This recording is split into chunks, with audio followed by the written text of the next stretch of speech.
Hey, good afternoon. It's Valerie Ling, clinical psychologist here on a Thursday afternoon.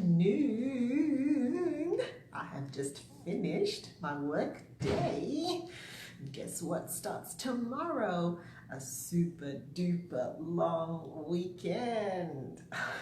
So very nicely, it brings me to my authentic sharing about my own burnout prevention strategy. I've come to the last R, the sixth R, and that is rest. How do you rest? How do you rest properly so that it actually has the benefits that you need?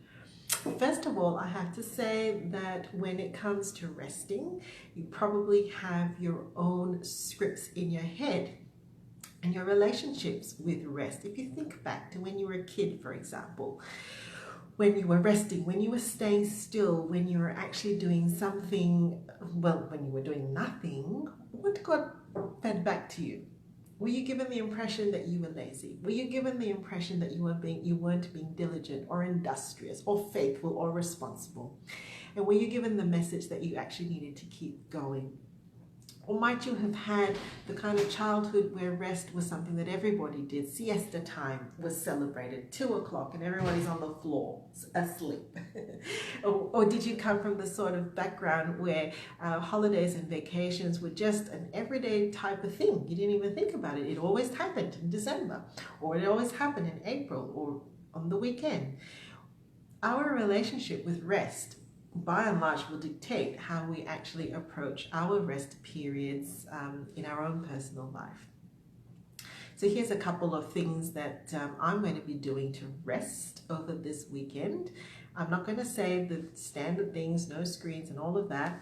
What I'm going to say is that I will be thinking very intentionally of which parts of me need rest. Is it my mind? Is it my body? Is it certain relationships that I have that I've been working really hard at that maybe I need to have a rest from? Is it the way that I've been using my mind? I might have been doing more work-related things and I haven't really tapped into creative things. Is it certain aspects of my personality even that needs rest? Have I had a lot of social time or extroverted time and I haven't really had time to rest that for more introspection and reflection? There's all kinds of different parts and bits of ourselves that we can rest and rest thoroughly and rest properly. Short bursts through the day this weekend. Don't have too high of an expectation that you are going to be able to just take 36 hours of doing nothing, because maybe that will just make you feel like you're not being productive in your rest. Hey, isn't that interesting? Is there such a thing as being productive in your rest?